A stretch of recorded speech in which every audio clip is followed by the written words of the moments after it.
Who killed him? Yeah. You sure? Yes, possible. It's not right that they have to keep going through this pain over and over and over, but it's not right that I'm here either.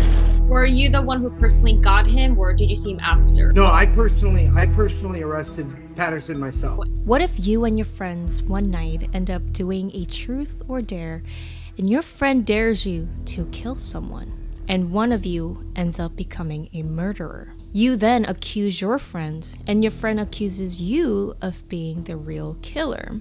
Friends turn to enemies real fast. So can science solve who the real killer is after 20 years of this unsolved mystery? This case was named one of Korea's most well-known unsolved, now solved cases, and I did cover this 2 years ago when I first started YouTube, but that video I did it in 6 minutes. I did not include a lot of information. I wasn't a great speaker back then, and I can do such a better job now, and there's new information regarding this case. Also back then, I got the honor to interview the actual Army CID officer who worked on this case, and I feel like that video deserves so much more attention than it got. So I'm gonna be including the interview from that video and clips of it here as well. There's also a small update on this case that you will only find on my channel, so stick till the end. To make these true crime videos that is sometimes hard to monetize on YouTube, I just want to say a big shout out to today's sponsor, Skillshare, where you can learn anything that you want. Seriously, you guys, I've been talking about Skillshare for years now. Skillshare is an online learning community with thousands of classes covering dozens of creative and entrepreneurial skills. If you're into illustration, if you want to start something new, today is the day, and you can do that through Skillshare online, the convenience of your own home. Premium membership gives you unlimited access so you can join the classes and communities that are just right for you. Like me personally, I've been into gardening these days. I'm currently taking the indoor gardening class by teacher Edna Chaudhary, and these videos have been helping me so much to learn about plants and how I can make my own food. Keep yourself learning and going and just growing as a human being. I think knowledge is sexy. The first 1,000 of my viewers to sign up through my link in the description will get a 1-month free trial of Skillshare so you can start exploring your creativity today. So tell me what new thing you're learning this month, and thank you so much to Skillshare for always being so kind. Thank you guys for supporting. I'm gonna be taking you guys back to 1997. Some of you guys might have been born, maybe you were babies, and some of you guys might not have been born yet.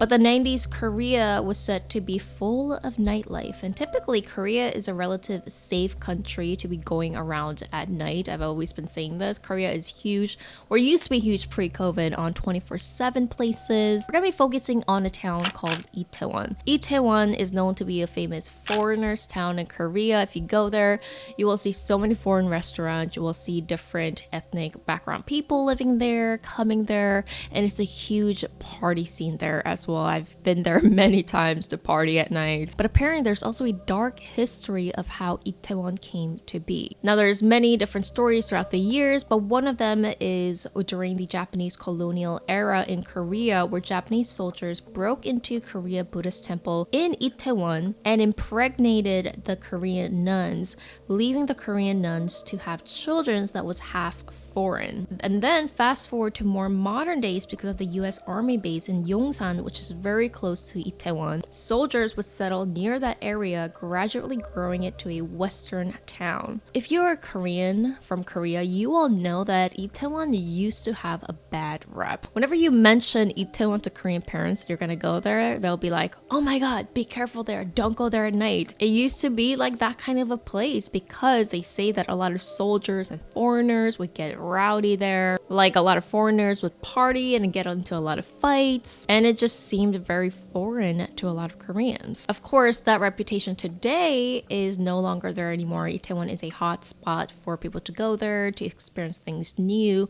and today's case also contributed to why Itaewon used to have such a bad reputation. It's April 3rd, 1997, and it's 10 p.m. It's pretty dark out, but there's many places that are open and people are just starting to party and go to bars. 22-year-old Cho Jung-pil, or Joe, was just a college student, and he was described to be one of the nicest person ever. Best son that anyone can ask for. Joe never got into trouble. He worked hard and worked extra to help out his family who was struggling financially. On this particular night, Joe was with his girlfriend. He had a nice date with her, and they were about to say goodbye to each other since it was getting pretty late out. Just before they were about to leave, Joe had to use the bathroom like really bad. He couldn't hold it. So Joe and his girlfriend were looking around, and obviously one of the places that are open till late is fast food franchise. It was actually Burger King. This was in like literally the hot middle spot of Itaewon.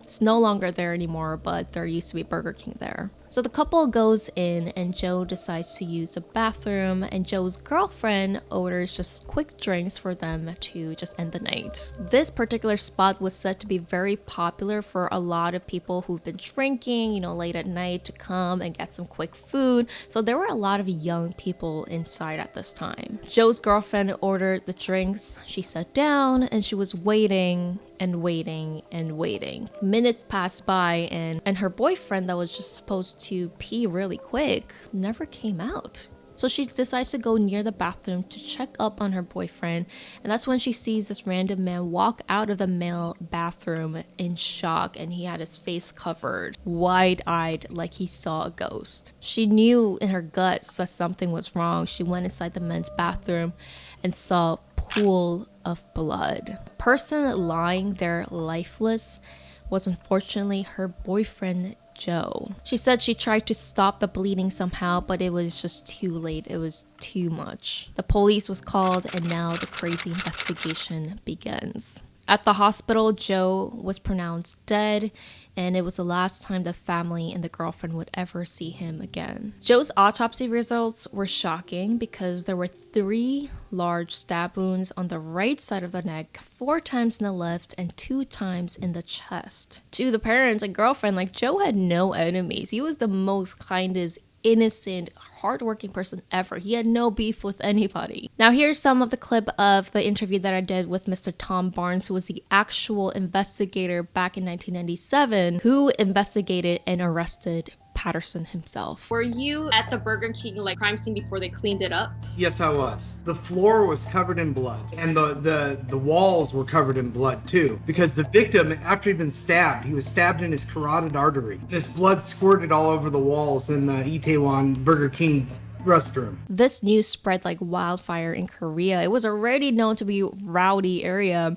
It worsened the reputation of Itaewon. Thank God, really quickly, the army base actually the next day got an anonymous call giving information about who the possible suspect was. This anonymous witness claimed that the suspect could be a 17-year-old named Arthur Patterson. Patterson was living in Korea at the time, but he was born in California. His father was a then soldier stationed in South Korea, and his mother was Korean. Hence why this anonymous person called the army base, because I believe Patterson lived in the base because of his father. According to family and friends, Patterson was a troubled kid from a young age. He allegedly had gang ties, had previous arrests as a juvenile, and allegedly served time in jail back in the States before he was 17. It was also said that family had tough time trying to control Patterson. He was known to be very disrespectful to his parents, which is like the opposite of what Korean kids go by. Patterson is said to be 172 centimeters. He is only 5'6" and 63 kilograms or 138 pounds, and was said to be a slim, small frame. And remember this because this is going to be very important information. When Patterson was arrested and put into questioning, he was being investigated by the Army CID, which is the American Base Police / investigators. And the CID took over because Patterson was the son of the father who was a soldier. He was hiding from the Korean National Police and from Army CID. And we caught him at the Dragon Hill Lodge. It's a hotel on the Yongsong Army Base, which is located about a half a mile from Itaewon. Were you the one who personally got him, or did you see him after? No, I personally arrested Patterson myself. And what was his reaction? He said, "What do you want with me?" really? I said, I want a lot. We have a lot of talking to do. Did you need to do any forceful things to Patterson, or was he? No, I just told him, you're under arrest. And he said, okay. At very first, Patterson denied any involvement regarding this case. Of course, later on, Patterson would change his statements, claiming that yes, he was there. According to Patterson, the same night, April 3rd, him and his 20 friends were partying at a club in Itaewon. So right off the bat, it seems like everybody was drinking. How much they drank, nobody knows, but 10 p.m. that seems kind of early. But regardless, it seems like he was underage even in Korean age, so he shouldn't have been drinking. The club/bar that the friends were in actually was the 4th floor of that building, and Burger King was on the 2nd floor. The story then goes that the 6 friends got hungry and decided to grab some quick food, so they came down to the fast food chain and decided to eat. One of the person there was also actually Patterson's girlfriend at the time. Another friend that's going to be a very important part of the story is a friend named Edward Lee. Edward was the same age as Patterson and they called him Eddie. He was also a Kyopo, or a Korean American. He spent most of his life in the States and apparently his English was way better than his Korean. And Eddie's family supposedly came from a well-off background and didn't really have any trouble financially. His father was well connected. It's not well known how close Edward and Patterson was at the time. Rather, they were just surface friends or literally like BFFs. But later we will find out that obviously they didn't really know much about each other. So everybody at the restaurant orders something to eat and Patterson gets his burger. Patterson takes out his knife. A knife that he apparently was always carrying in his pocket. Everybody seems interested in this pocket knife and he kind of like passes around for each person to hold and take a look at. According to all the witnesses and the friends, we can all agree that at least one person, Edward or Patterson, nobody exactly remembers, but someone started to play Truth or Dare. And starting from here is when we have 2 versions of the stories that we will need to figure out who's telling the truth. Patterson's version of the story goes like this. Edward tells Patterson, well, you have a knife. Did you ever kill someone before? Then, apparently, as they were passing around the knife, Edward was the last one to have the knife and put it in his pocket. Edward gave a sign to Patterson saying, let me show you something. Follow me to the bathroom. Quote, so I followed him and I remember a Korean guy and things happened really fast. Not more than 10 seconds. Probably about maybe 8 seconds, something like that. 7 seconds. Referring to how fast Eddie basically just randomly started to stab the stranger, who later we will find out was Joe. Who killed him? Yeah. You sure? Yes, possible. So now we have potentially another suspect or someone who was the real killer. Now Eddie was 180 centimeters or around 5'9". He was 105 kilograms or 230 pounds. His face was never revealed to the public, but for those who have seen his real photos, they say he seems powerful, like he has a lot of power to overcome someone. When Eddie was put into questioning, he gave a total different statements. And here is Eddie's version of story of what happened that night. 패트슨이 가지 화장실을요. 네? 뭐 보여줄 게 있다고. 패트슨? 네. 난 어차피 손을 씻으러 가려고 그랬거든요. 나 그 처음 봤을 때 뭐 잘못 보는 줄 알았어요. 진짜로 잘못 보는 줄 알았어요, 뭐를요. 패트슨이 그 사람을 계속 찔렀어요. According to Eddie, he said while everybody was sitting down eating, Patterson took back his knife from everybody and put it into his pocket. Then Patterson was the one who said, "Come to the bathroom, I have something to show you." Eddie then starts washing his hands, looks up into the mirror, and on the right side, he sees Patterson all of a sudden stabbing the innocent victim. Quote, Eddie says, he kept stabbing him. I felt like I was watching a movie. I couldn't believe it. So at this point, the two are literally pointing the finger at each other. It's a very, very similar story. We can agree that everybody ordered burgers and was passing around the knife, but what actually happened inside of the men's bathroom, nobody else saw. It was just Eddie against Patterson. So which one is lying? Or are they both lying? The only other way to get down to the truth was to interview the witnesses, the friends that was there, the 4 friends. They remember Eddie asking Patterson specifically, have you ever stabbed someone?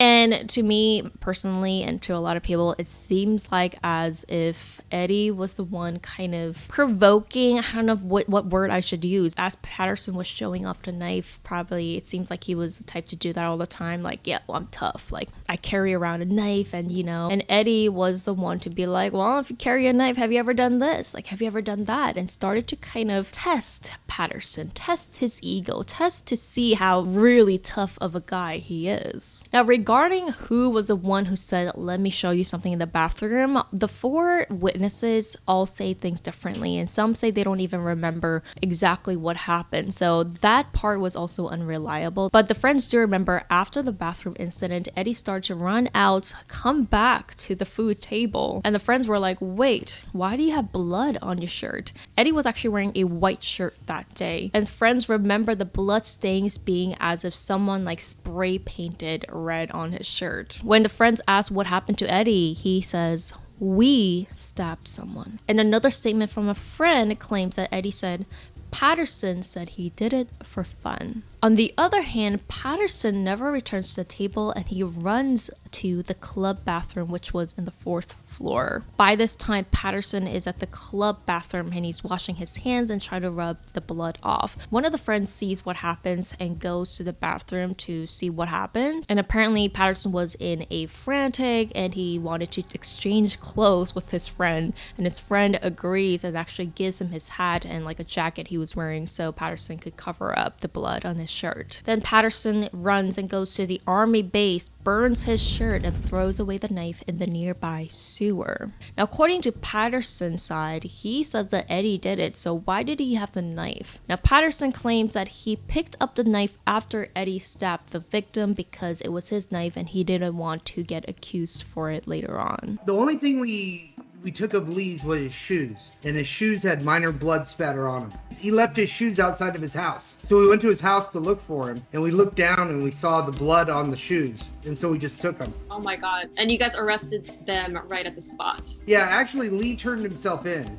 Oh. And Patterson we arrested on the spot. What was his response when he was at the police station, if you were there? He just kept saying Patterson did it, Patterson did it. At the end of the investigation, CID officers believed firmly that Patterson had to be the killer. The only thing that they can do is now move the case and give what they found to the Korean prosecutors and the police. So now the Korean side investigation had a lot of backlash and a lot of messy things that happened. So the Korean police decided to look over the case from scratch from their point of views and eyes. Now, unfortunately, the crime scene was cleaned up only 2 days after the incident. So Korean police couldn't even go back and check the actual crime scene again. Now, I kind of do understand this because it seemed like they're losing money literally every single day that they're closed. So I'm sure once they got what they needed, the franchise probably pressured that they want to open up again ASAP. So the 2 suspects were investigated again by the Korean police, and here is a more detailed version of what Eddie said in his second interview. Eddie then takes a step back in disbelief and can't remember the exact details of what followed next because it was so traumatizing. He doesn't remember how Patterson did it and where he was exactly standing and things like that. Patterson, in his second interview with the Korean police, claimed that he was on the left to the victim, standing in the corner, and Eddie came up from behind and did the stabbing. Now, Patterson, on the other hand, was very exact. He remembered exactly how Eddie stabbed the victim. He remembered how he was holding the knife. I mean, in Korea, you actually have to do a recreation of the crime scene, the suspects. So Patterson was actually showing the Korean police exactly how Eddie was doing this. Apparently, after the victim was stabbed, the victim started to wobble and fell on top of Patterson, giving the reason why Patterson had so much blood on his hands. So that's when he kind of pushed away the victim. The victim fell to the corner and he left with the knife. According to the Korean police, it seemed as if Patterson remembered every detail and showed them step by step what happened, and that gave more credibility to Patterson's side of the story. The prosecutors also stated that it is more likely that the actual suspect doesn't remember the details because it is traumatizing, or that they try to block out what happened in their head. Now later on, this statement of the killer actually not remembering things has been disproven. Professionals actually claim that killers will actually remember more details than the witnesses. Another thing that the Korean police was relying on was the autopsy. According to the autopsy, the stab wound from the neck was at an angle like this. Now, they believe that in order to have an angle, this suspect had to be taller than the victim. The victim was 176 centimeters. Remember, Patterson is shorter. He's 172 centimeters, and Eddie was 180 centimeters. I mean, it's only 4 centimeters difference between everybody, which is only 1.5 inches, which doesn't seem like a lot. But the Korean prosecutors believe that the suspect had to be taller, which was Eddie. Both of the suspects took a lie detector test, and this test surprised me as well. The question that was given to Eddie and Patterson was, "Did you kill the victim?" And both of them replied no. Eddie's results were that he failed the test and Patterson passed the lie detector test, which further proved to the Korean prosecutors that Eddie had to be the killer. Now, a lie detector test actually cannot be used in courts because they know that the test cannot be reliable. Also, this was a test back in the 90s. Apparently, lie detector tests back then had a 30% fail rate, which was not good. And there's a reason why someone would pass the lie detector test, such as if someone was a sociopath who had no effect on nervousness and anxiety. After the second investigation, Korean police completely flipped the case. Ultimately, Eddie was charged for murder and Patterson for possession of a weapon. During the court case, still Eddie and Patterson was pointing the blame at each other, that they were the real killers. They went back and forth a lot, but eventually the court found Eddie guilty and sentenced him to 20 years in prison. And Patterson was also found guilty for possessions of the weapon and sentenced to 1 year and 6 months. Now, Eddie and his family still could not accept the sentencing, and they decided to appeal the case. The case was now turned to the Supreme Court of South Korea, which is, I guess, the highest court case that you can have in South Korea. And in September 1998, the result of that trial was that there was not enough evidence to convict Eddie and ordered a new trial, where eventually he was found not guilty due to lack of evidence.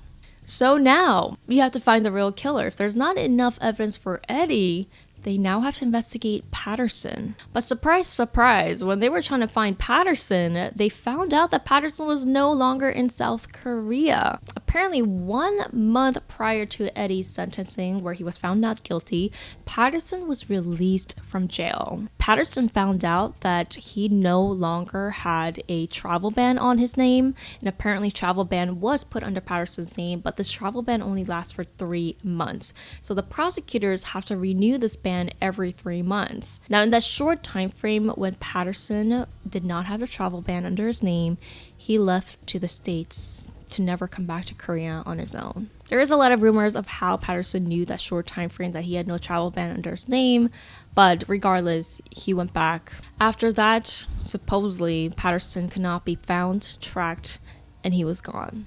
This was devastating news to the family of Joe. I mean, they are the ones with the losses here. There's nobody accountable for the brutal attack of their son, who was innocent, who had absolutely no relations to any of the suspects. He was killed as if it was like a passion, like someone just really hated him for no reason. Joe's family was furious, but unfortunately, just that one family alone, they didn't have much power or resources. So the mothers say that they wrote letters after letters throughout the years to the prosecutors and the police and to politicians in order to petition for a new trial and investigation for their son. But no one would listen to her, and she says that she never got replies. Joe's family tried to file a lawsuit in order to extradite Patterson back, but it was rejected because apparently to extradite another citizen for their crime, it has to be done through like the actual country affairs instead of an individual. This is not a civil matter. Finally, 12 years later in 2009, a movie called Itaewon Murder, or Where the Truth Lies, was released. And this movie took a storm. And thanks to the media and the internet, people were outraged. Now, this movie was based on exactly the Itaewon murder case. And at the end, they were questioning who is the real murderer because there was no one behind bars because of this movie. Finally, in December of 2009, the Korean Foreign Affairs Department requested the extradition of Patterson. And actually, 그것이 알고 싶다, which is my favorite documentary show in Korea, the team was able to go to California where Patterson was living. And by this time, in 2009-ish, Patterson was 29 years old, almost 30. He was now a full-grown man, and they were actually able to do a whole interview with him. Now, during the interview, Patterson was asked how he felt about the extradition. Now, Patterson claims that he is not the killer and he already has been sentenced for his crimes. He already served his time back in 1997 to 1998, so why would he have to go back and serve again? He also claimed that he was about to get married, he bought his own property, and he kind of have cleaned up his life. From then on, the case of his extradition was delayed for about 3 years as she had to find new evidences, get approvals presented to both sides of the country, and it's a long process. But finally, the court ruled that Patterson was to be extradited back to South Korea to face his judgment on September 2015. The family of the victims, it's not right that they have to keep going through this pain over and over and over, but it's not right that I'm here either. So what are the new evidence in order to now charge Patterson? And is he really the real killer? Korean police and investigators were able to use new technology and new ways to try and solve this case. The new investigation was mainly focused on the blood analysis. This was super important because depending on how much the blood spattered and where was going to determine whose statement made more sense. So the investigators created a whole replica of what the bathroom looked like back in 1997, and they had to go off of the photos that was taken back then. Analyzing the photos of where the blood splattered, they determined that Patterson could not be standing in the corner or right of the victim or left of where Patterson claimed to be. And according to the splatter angle, the suspect had to have the most blood on their clothes. Remember, Eddie only had like a spray paint of blood and Patterson was covered in it. Patterson's statement of how the victim fell on him and he pushed him over did not make sense because it did not go with the blood spatter that was found in the sink and in the walls. So with the new evidence, the court finally set out their verdict on January 2017, a little less than 2 years since the extradition, and they ruled that Patterson, who is now 38 years old, was guilty and was the real killer. This time, the evidence, according to the judges, were sufficient. Patterson was sentenced to 20 years behind bars. He was supposed to receive a life sentence, but because this crime took place when he was under 18, they did sentence him to just 20 years. The prosecutors also added on to this particular investigation that they believe that Eddie was the one who instructed this whole thing, and Patterson was the suspect who actually done the deeds. Eddie could not be ever prosecuted again for the same case because remember, in 1998 he was found not guilty. Yeah, I think he was washing his hands, as he said, and he looked up and he saw Arthur Patterson stabbing the guy. He somehow initiated before that contact. Yeah, they were sitting in the Burger King restaurant beforehand, and he was telling Patterson, he was saying, Patterson, why don't you kill somebody? Patterson says, who should I kill? And Lee pointed at the victim, Cho, and said, him, right there. Did he confess that at first? Yes. That statement? Yeah, Lee was completely cooperative with us. So he did admit that he initiated it a little bit. Yes. Although Eddie was never recharged, both of them, Patterson and Eddie, are now in their early 40s. Joe's mother is still alive, and she fought for her innocent son's justice every single day till the real killer was caught, although justice was served 20 years later. It's a little sad, but Joe's father say that maybe this happened to his son because he was so innocent and he was not the type to fight back, or like he couldn't fight back. He didn't know how. I want to comment, going back to the lie detector test, isn't it crazy how Patterson was able to pass the test? And remember, the professionals claim that one of the ways to pass a test is a sociopath. A sociopath does not feel remorse. They do not get nervous or anxious like the normal person. They have no guilt or shame that triggers the same like point in the brain that bring nervousness. According to the witnesses, Patterson only did this to show off, for fun. That was Patterson's mindset, to do this for fun. I mean, what kind of a sick psychopath or sociopath is that? Do you think this was one of the biggest cases? It's up there in the top 5. The problem with this case, or I should say what makes this case so interesting, is the fact that this victim was innocent, completely innocent. He had done nothing at all to Patterson or to Lee. He was just in the wrong place at the wrong time. Now, professionals also believe that this case could have been closed a lot faster. It shouldn't have taken 20 years if both of the suspects were charged for the same thing, for murder, and not trying to find one person who actually have done this. And I kind of agree with that. If both of them were charged for the same thing, what kind of statements would they have given? Professionals also commented that both of them probably were not telling the truth, even till this day. That both of them have something still to hide of what exactly happened in that moment inside of that bathroom. Now, a little update on this case. CID officer Tom Barnes